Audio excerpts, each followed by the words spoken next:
जादुई तोता। एक छोटे से गांव में एक गरीब परिवार रहता था। उस परिवार में रामू और उसकी बीवी सीता उसके बेटे चिंटू के साथ रहते थे। उसी गांव में एक तोता भी रहता था। उसका नाम था रघु। वो किस्मत का धनी था। जहां भी जाता वहां किसी भी चीज की कमी नहीं पड़ती थी। एक दिन रघु उड़ते उड़ते उस गरीब परिवार के घर गया। रघु सोचता है, अरे वाह, लगता है यहाँ आज बहुत अच्छा खाना मिलेगा। मैं पेट भर के खाऊंगा। वो एक कटोरी में रखे अमरूद देखता है। अरे वाह, अमरूद, मुझे तो ये बहुत पसंद है। मैं तो इसे पेट भर के खाऊंगा। रघु तोता अमरूद खाने ही लगता है। तभी सीता रघु को अमरूद खाते देखती है तो गुस्सा हो जाती है और उसे वहां से भगा देती है। भाग यहाँ से, न जाने कहां से आ जाते हैं।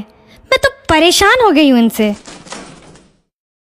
सीता के भगाने के बाद रघु चुपचाप से एक कोने में रहता है।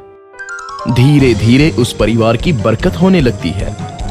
एक दिन रामू और सीता खाना खाते वक्त बातें करते हैं। आजकल हमारी बहुत तरक्की हो रही है, काम भी अच्छा चल रहा है। रामू कहता है। इस पर सीता कहती है, सच कहा, भगवान हमेशा ऐसे ही हम पर मेहरबान रहे।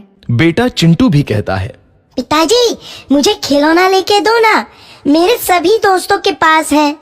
रामू कहता है, ठीक है, जरूर लाऊंगा। सीता कहती है, कितने खुश है सब, मेरे परिवार को किसी की नजर ना लगे। एक तरफ ऐसी बातें होती हैं तो दूसरी तरफ रसोई में रघु तोता भी अमरूद खाते रहता है। मजा आया, अमरूद खाया, मजा आया, अमरूद खाया, मजा आया। तभी सीता रसोई में आती है और रघु तोते को अमरूद खाते देख बहुत गुस्सा होती है। सीता रघु को बाहर निकालने के लिए पिंजरे में अमरूद रखती है। रघु जब अमरूद खाने लगता है तो पिंजरे का दरवाजा बंद हो जाता है और वो उसमें फंस जाता है।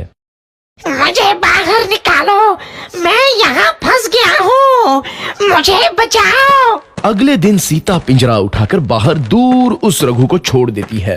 रघु के जाते ही उनके घर आई बरकत धीरे धीरे कम हो जाती है।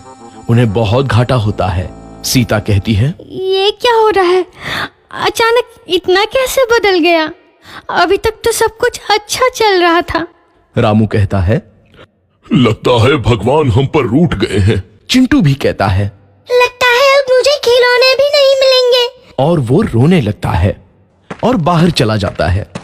कुछ दिन बाद रघु तोता फिर से उस घर में आता है।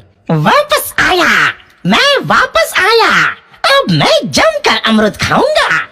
रघु सीधा रसोई घर में चला जाता है और अमरूद खाने लगता है। कुछ देर बाद सीता रसोई में आती है और रघु को देख कहती है, एक तो घर में पहले से इतनी दिक्कत चल रही है और ऊपर से ये तोता मुझे और परेशान कर रहा है। सीता रघु को वहां से भगा देती है। रघु उड़कर किसी कोने में छुप जाता है। कुछ दिन बाद धीरे धीरे उस घर की बरकत वापस आने लगती है। काम भी अच्छे से चलने लगता है। एक रात जब रघु तोता अमरूद खाने जाता है तो पिंजरे में फंस जाता है।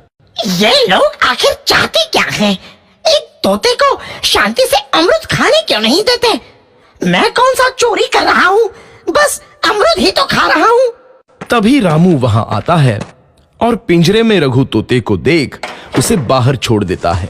ये तोता भी कितना जिद्दी है, बार बार वापस आ जाता है। जैसे ही रामू रघु को छोड़ देता है, अगले दिन से फिर से उनके घर की बरकत जाने लगती है। काम में घाटा होता है। किसी को समझ नहीं आ रहा था कि ऐसा क्यों हो रहा है। रघु तोता घर आता है तो अचानक बरकत आती है और जब रघु तोता को बाहर निकालते हैं तो बरकत चली जाती है। एक दिन सीता रघु तोते के घर आने और बाहर जाने की स्थिति पर नजर रखती है। ये तोता जब भी घर आता है तो घर में बरकत आती है और जैसे ही ये घर से बाहर जाता है तो उसी के साथ बरकत भी चली जाती है। कहीं ये जादुई तोता तो नहीं है?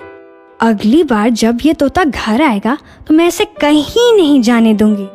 सीता रघु का बहुत इंतजार करती है, लेकिन रघु तोता दोबारा उस घर में कभी नहीं आता।